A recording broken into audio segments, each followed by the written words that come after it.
Good morning, everybody. Thank you so much for joining us for coffee today. I wanted to go ahead and just remind everybody, I've had several people excited about this show today reach out and let me know that they can't make it to the live event.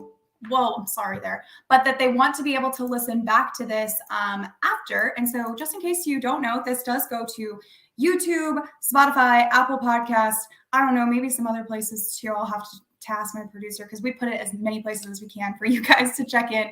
And you can always listen to it back live on LinkedIn as well. And that's where you can catch the video portion of the event. But I really appreciate you guys trying to make time. I know that we do this during the workday.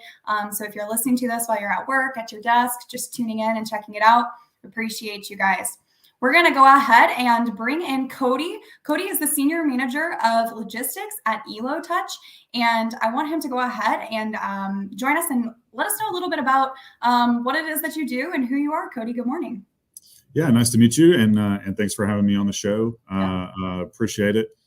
So I'll just start with a quick introduction. So Cody Chason, Senior Manager of Logistics at Elo Touch, and for those of you who might not know who Elo is, we are a commercial grade touchscreen manufacturer, and so we play in all kind of spaces from point of sale to digital signage we get into some medical related businesses, some industrial related businesses, some handhelds, but pretty much the way I describe it to people is anytime you've ever interacted with a touchscreen in a commercial setting, restaurant, retail, self-checkout, self-check-in, there's about a 40% chance that you've interacted with an Elo device. And so we're kind of famous for McDonald's kiosks and Target and different areas. So everybody, we like to say Elo's everywhere.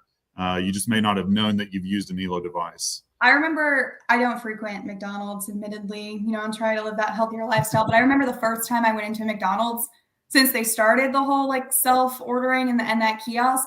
And so I was like, wow, this is cool. Kind of taking that self-serve to a different type of level. And that I'm sure was one of your guys' systems. For sure. Yeah, it probably was. But yeah, so I've been with Elo now for almost 5 years. I was with Kimberly-Clark for 10 years before Elo in a couple of different roles.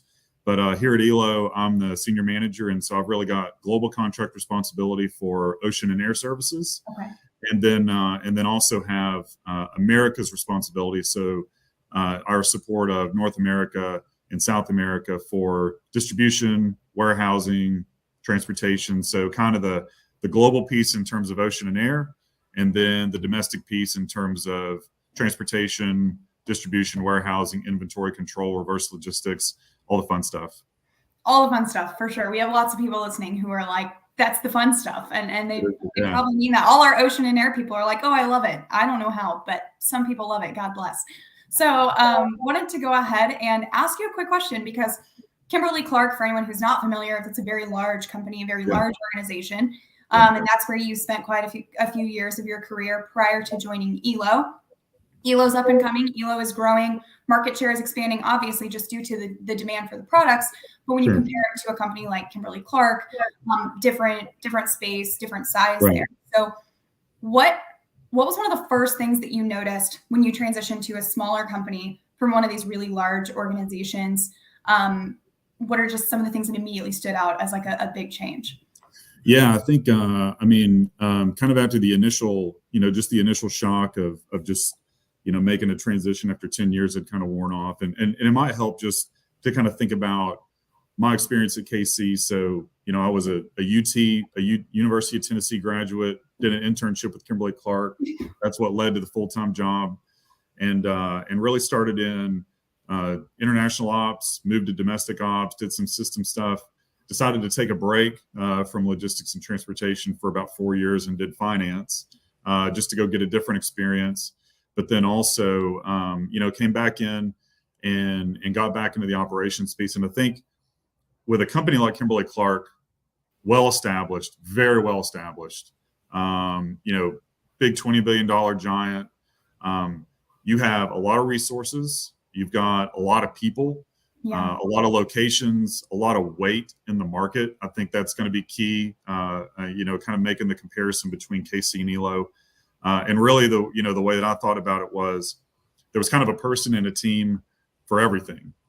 So you were very stay in your lane, become a subject matter expert in your one little thing, and then that's where you stay. There's certainly room to grow, but it can be a little challenging there just because there's so many people. And then after about 10 years thinking through my career, what I wanted to try to do, the experiences that I wanted to get, Elo came around and it felt like it was a good fit. Felt like if I was going to make a move, I needed to make it now. And so I came into Elo that is, if you think about polar opposite of a company, private equity, much smaller, different industry, not consumer, it's commercial, and really kind of came in and felt like, this will be easy. I've worked with a big shipper. The supply chain's not that complicated, and boy, was I wrong. So I think with a company like Elo, you come in and very quickly, I think, realize we move very fast. Things move much faster at a small company. We're run like a startup, and that's by design, even though we're over 50 years old. But you have to, I think the biggest thing was that you had to be ready to wear a lot of hats.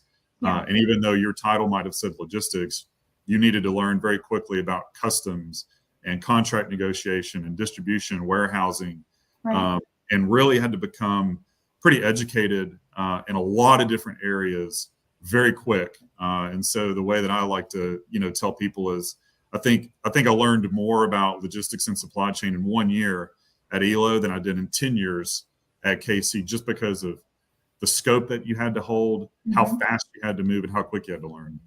I love the call out on fast. Like, I think that we've had several weeks ago, we had Jordan from Bad Birdie, and they're a lot still more in that startup phase than you guys are even, but that's the thing that they talk about is like speed to immediately react and make decisions based on what's happening in your growth in your company, within your supply chain, across your partnerships. And I have a similar story to you, obviously leaving a $5 billion publicly traded organization to more of a startup model. There is such a difference there in what you're able to do as far as how quick decisions can be made, how quickly changes can be implemented.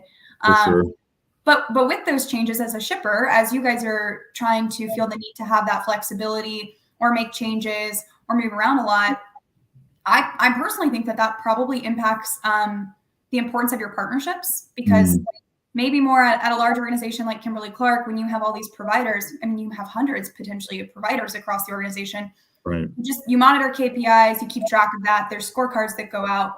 But I would imagine that when you're a smaller company, those partnerships are a little bit more important, and you're probably expecting higher performance and more out of each individual relationship. Is that true? Oh yeah. I mean, I think with how Elo sees our partnerships, and I think we recognize where we're at in the market. So Elo, from a logistics standpoint, we're a big importer. So we have big manufacturing bases in Asia. We import a lot of containers in through what was the West Coast, now coming in through the East Coast because of a distribution shift. Interesting, yeah. We'll get on more on that later. I'm coming back. And I think we humbly recognize kind of where we're at in the market. And so I think what that does is we recognize that we're not going to be the size of company that is going to set the market, like the Home Depots and the Lowe's and the Walmarts and the Targets of the world. We're not going to set the market, and we probably never will. And that's okay. But what we can do is we can become experts as much as we possibly can of the market, understand our position, and understand how we can use what the market is giving us to optimize and take advantage of it. And so we choose to do that through a series of very strategic partners. We just entered into a 3rd-year agreement with our most strategic ocean partner. And that's by design. That's not intent. We're really not the type of company that wants to change things every year, because with the spaces that we play in and what we feel like is really important, we need somebody who can, one, learn the business, and then 2, can help kind of flex up and down as our business moves and shifts with product rollouts or store rollouts or new product integrations and new product releases. You can't really do that in a year.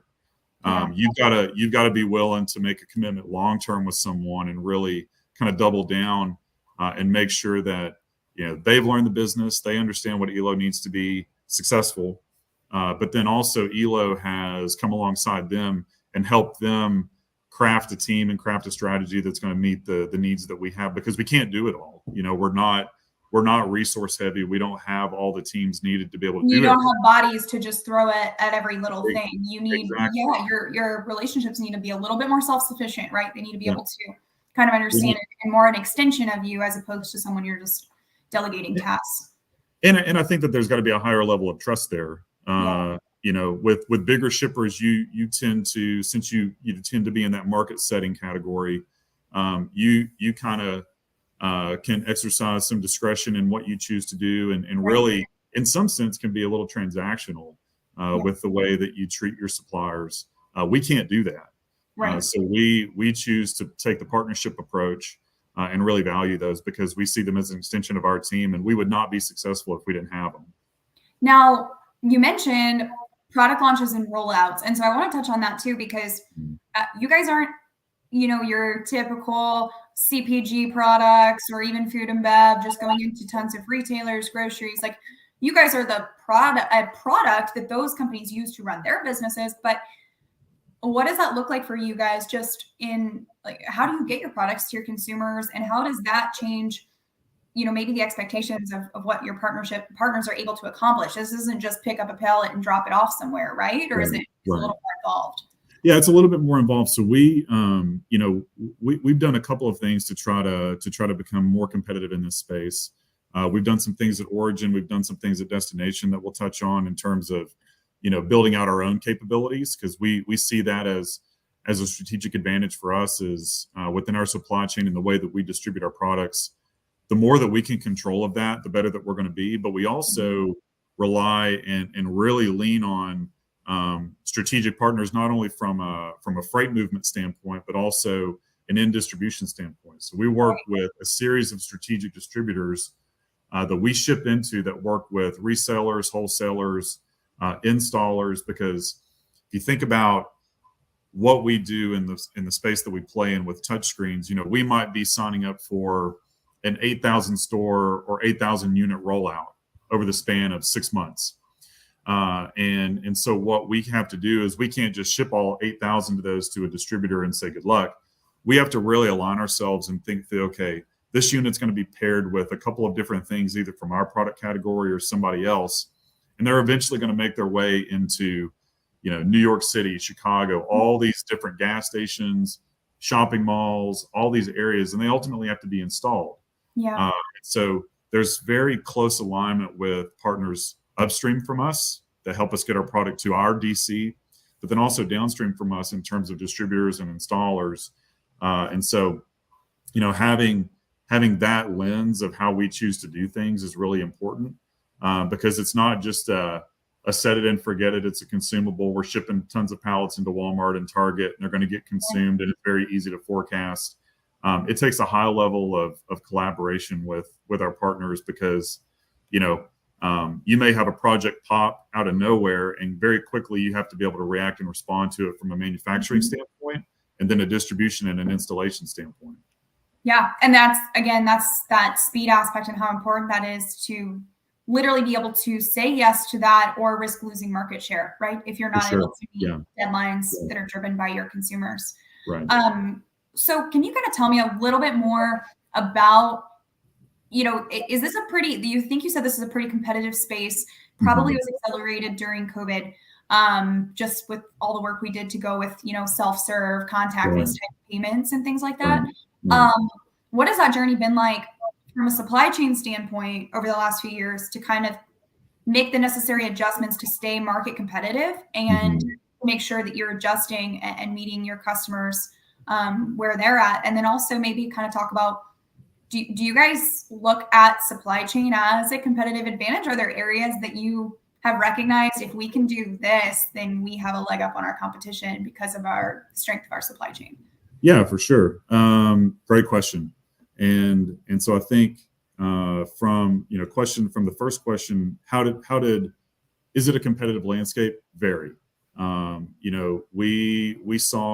We've always tended to be a big market player for this type of area.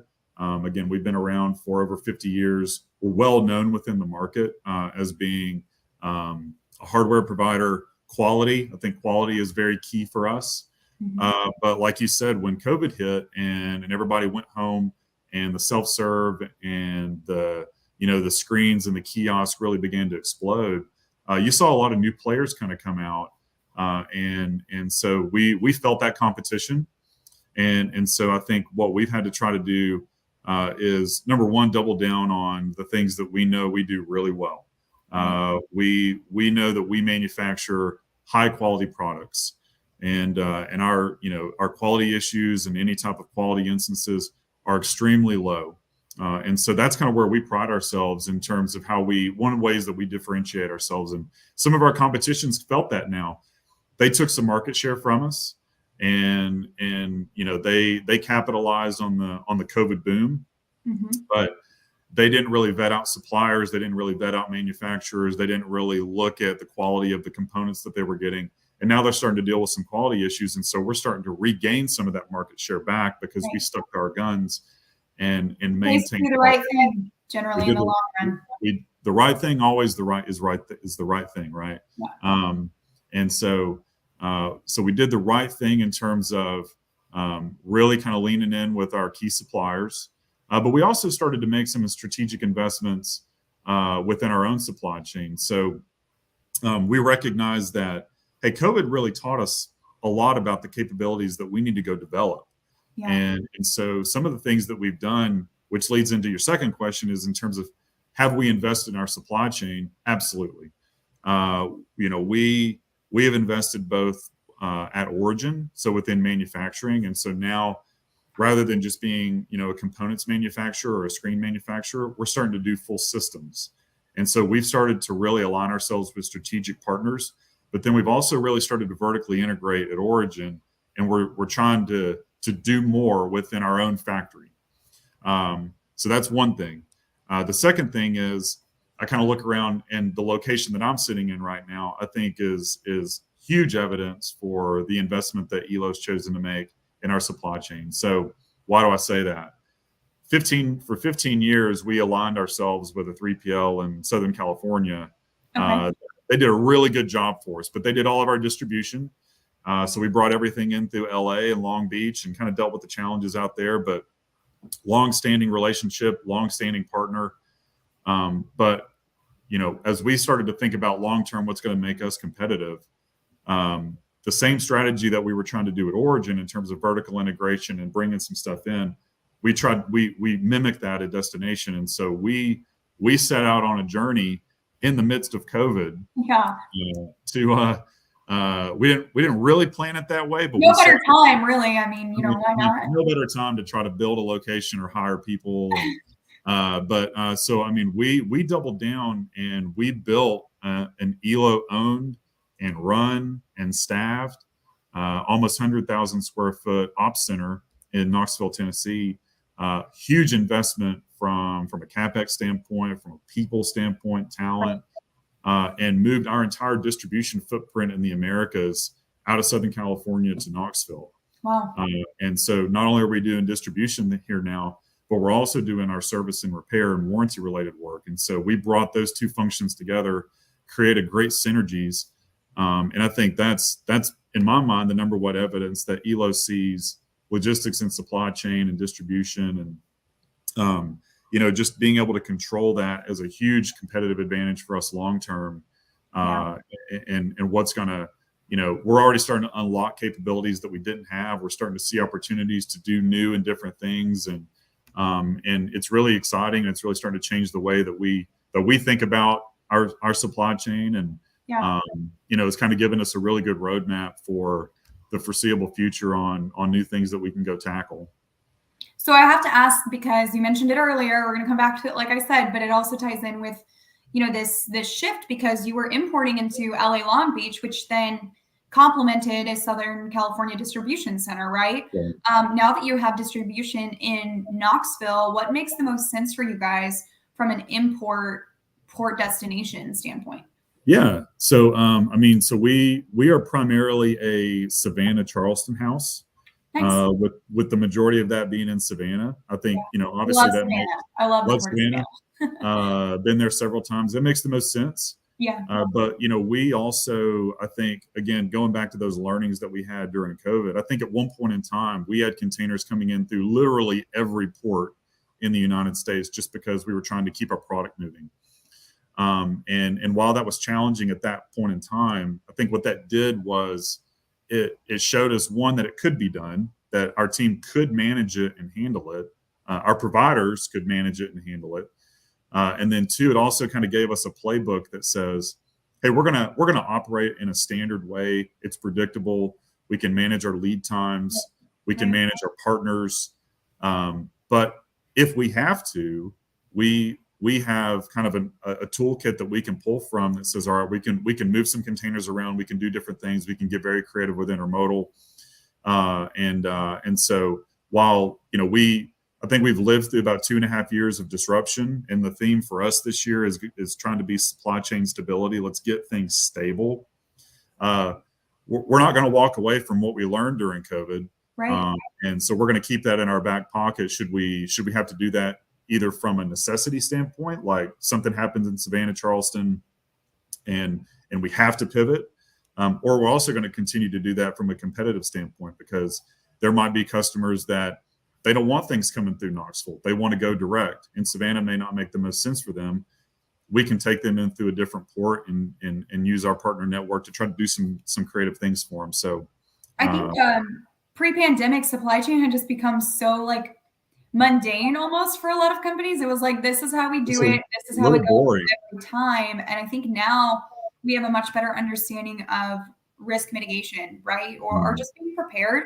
And maybe even, you dabble in, like you said, like we have an alternate port that we might use here and there for other customers, but then that means we still engage and we have the confidence that we understand how that port operates in the workflow there, if and when we needed to pivot in a more drastic measure.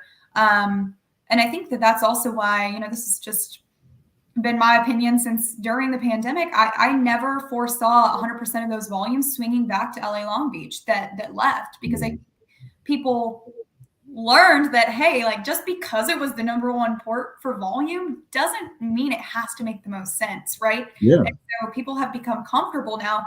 And a lot of that was just, COVID accelerated we almost have to jump out of necessity. But then where you landed, you found, now I'm willing to stay here by choice, right? Because it actually makes more sense. Oh, for sure. I mean, and that, that's a great point. And that kind of went directly into what we considered when we were thinking about the network shift. When you look at ocean transit from Shanghai to LA, without a doubt, it's much faster. But then when we started to think about the net transit, the total landed transit, and then the total landed cost of that move, not only for Elo, but for our distributor partners, you kind of started to really challenge that thinking a little bit. And in many instances, the East Coast moves did make sense, because even though you took a little bit of a hit on the water piece, the challenges that you dealt with once the container discharged, or you're in a highly dense, a much more populated area, so you can avoid different things like rail. Right. Again, for us, that was where we had to try to open up our perspective and not look at it so siloed, and kind of look at this from a holistic point of view and think, yeah, this does make the most sense, not only for us, but for our customers. Right. We have a question, and I think what he's asking here are, do you guys export to other countries? Which I noticed you said, you oversee the Americas, and you've called it that. So I'm assuming you guys have a global presence, but do you already have other locations serving other countries, or do you guys do any export work from the US? Yeah, great question. So Elo is a global company. We've got locations all throughout Asia. We've got distribution partners in Europe. We've got a distribution center in Europe, and we've also got, obviously, the Americas, and then we've got sales offices all over the world, and presence in Latin America as well. So long answer long, we do export quite a bit to support our regions, either in terms of product redeployment, stock redeployment, customer support.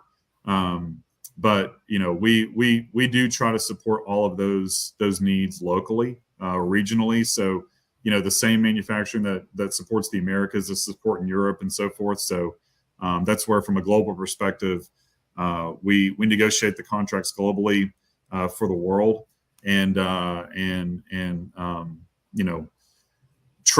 we try to support where we can, but we really want to try to tackle a lot of that stuff at the origin level and support it there. So yeah, long answer long, we export, but that's not our bread and butter. Okay, cool. Gonna jump into a couple more questions. Kurt, I think Cody's gonna get to your comments because I don't actually know what that means, and that's where I fall short in the Kurt, yes, we do. In the international space. So there we go. Gonna go ahead and ask a couple more questions here before we wrap up, Cody, because somehow we've already made it to 27 minutes. But I think that we've chatted before. You have a pretty interesting background, been in the industry for a while. Always love talking to people on the shipping side of things, because that's obviously opposite where I've spent my time in the industry. But just wanted to give you a second, open mic, open floor here. Maybe what are some things that you would tell other people that you've learned over the course of your career? Any advice or just thoughts as you've gone through 10 plus years of supply chain work? Yeah, I think thinking back on just my experience, I mean, in my career, I would say is not a huge one, but by any means. But I think the biggest takeaway that I've always felt like is never stop learning. Right. That was one of the main drivers for my move into finance out of logistics at KC. It was, I couldn't even tell you what a P&L was, but had an opportunity to go was supposed to be 2 years and ended up being 4 in a finance role. That I look back on that role, and for 2 years I had no idea what I was doing. And then the last 2 years I kind of felt like I was finally able to contribute. But what that did for me was it opened up a whole new world of learning and possibilities and things that I still use to this day when it comes to how I manage my budget, how I think about my expenses, and how I think about cost. And then the same applies to making the move over to Elo. And then the things that, Elo has constantly challenged me to try to go do in a great way is learn, always learn. And so I think, that's what I challenge my team to do. And we sit in the same room each and every day and kind of toss out, hey, like, did you see this? Did you see this? Go look at the Wall Street Journal. Go look at this. Go look at that. And, I don't claim to know everything, but I've got a wicked smart team that kind of keeps me on my toes as well. So, and I think that translates into how we view our relationships and partnerships with providers, right? Absolutely. We going back to, we kind of understand where we are in the market. So if we're not going to be the market setter, let's try to be as good as we can with knowing the market. And so that's what we also expect out of our providers too, is because you kind of know when you're with someone, and not to sound a little, too arrogant. This is what I love. Say it. But when pretty quickly within a conversation, we can tell whether or not the person has a good understanding of the market. I think has done their research in terms of what type of company we are and what we need and what would be valuable for us. But pretty quickly we can kind of understand, does this person see this is just a job? Or is this something that they're really passionate about and they're willing to go learn about and be excited about? We want somebody who's excited about this. And so pretty quickly we can tell who knows the market and who doesn't. And that does directly influence decisions that we make in terms of who we work with. I had a conversation once I'll never forget. And I was being a little bit facetious, but I'll still hold to it. And they said, salespeople don't need to be economists, referring to the transportation sales space. Yeah. And I said, well, maybe it'd be better if all of our salespeople were economists. Maybe we should just have economists. And in my mind, I was thinking, again, obviously being a little facetious there, but I think that the point was, hey, people don't just want a salesperson who seems like they're just trying to sell something and that's all the value that they have is trying to sell you on what their company does. Mm-hmm. So I think that, I love hearing a shipper validate that, but that's always been a stance of mine, is that we are here to be educators. We are here to be partners. We are here to learn from them. Hopefully they can learn from us. And I really believe that people want to have relationships with people that can bring value to them, right? Not just, okay, you're doing your job, but like, are you also helping us continually improve? Are you helping us stay up to date? Are you helping us market aware. And I think that's huge. And I'm glad you made that call out. And, I've worked with hundreds of shippers at this point at a lot of different levels. And there's instances where the providers need to be a little bit more trying to educate them and help them. And then there's instances where you're like, oh man, they really know their stuff. And I hope I'm able to help bring some value here. I think it's awesome that your team. Well, and I think that just goes to, when you can find someone who is just as excited about market intelligence as what you are. Yeah. You just work better with them. Yes. And that's kind of what it's all about. Is I want to enjoy, not only, like, I love my team and I love working with my team, but we see our partners as extensions of our group. And I really want to enjoy working with them. So yeah, that's awesome. Okay. Well, last question, because now we've kind of opened it up. You've talked a lot about your supply chain. Inevitably, I can't promise you safety from solicitations after this. But I did have the opportunity to, we met in person when I heard you speak on the panel at Transportation Marketing Sales Association. Shout out to Jennifer Carpus-Romaine for putting on a great event there. So if you aren't familiar, check that out. It was an awesome time. But you spoke on a panel of shippers, and some of the things you guys touched on were effective ways for salespeople to reach out and solicit, right? But how do they most effectively represent their company? So based on the conversation we just had, I think I kind of have an idea, but would you offer up a little insight there as for what you guys are looking for when you get those? Yeah, I think I'm going to steal both of the Tony's line. Is cold calls probably aren't the best. Yeah. And so please please try to refrain from cold calling if at all possible. But for me personally, I think email is probably the easiest way to get in touch with me. And really what I like to see and what draws my eyes to someone that I think is somebody I could potentially do business with is. Don't start out by just selling, hey, here's all these wonderful things that we can do, because all of these wonderful things you might be able to do are wonderful, but they may not fit one single need that Elo has. Right. So try to do a little bit of research in terms of, man, what kind of products do these guys make? And what can I assume about where they might manufacture? What can I assume about where, our locations are there? Like, where would they probably be coming in at? And do some work and do some homework around, all right, this is the type of company that they are. This is probably what's going to be important to them. Here's a great picture or example of me using their device and noticing it out there and how this particular device may have added value to them personally. But then think about, okay, here's based on my market intelligence and research, what I can come up with that I think would be valuable for them as a shipper. And then present it that way.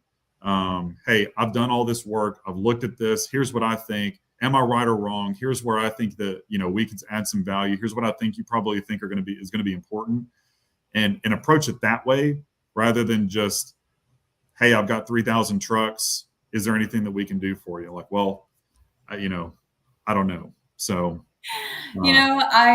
there's always this idea of quality over quantity versus quantity over quality. And it's two competing ideas in the sales realm. And there's a lot of people who will say one or the other is best. In this industry, I have never heard a shipper ever say quantity over quality. So I stand with you on that one. And I definitely understand the approach. I mean, it's also just psychology, right? People don't want to be sold. We want you to come at it with intentionality, show understanding. And in your case, you guys do the work to be an educated participant in your industry, in the logistics space. And so you deserve those partners who are obviously willing to come alongside you and also be those educated industry participants. Well said. Couldn't have said it better. Well, we went over time, but nobody minded because it was a great conversation. But we are going to go ahead and wrap up today. If you guys didn't get to catch the full episode, it's available on YouTube, LinkedIn, Apple Podcasts, Spotify, wherever you get your podcasts. We can probably get it there. We appreciate you guys joining us for coffee today, and we'll see you next time. All right. Thank you. Appreciate it.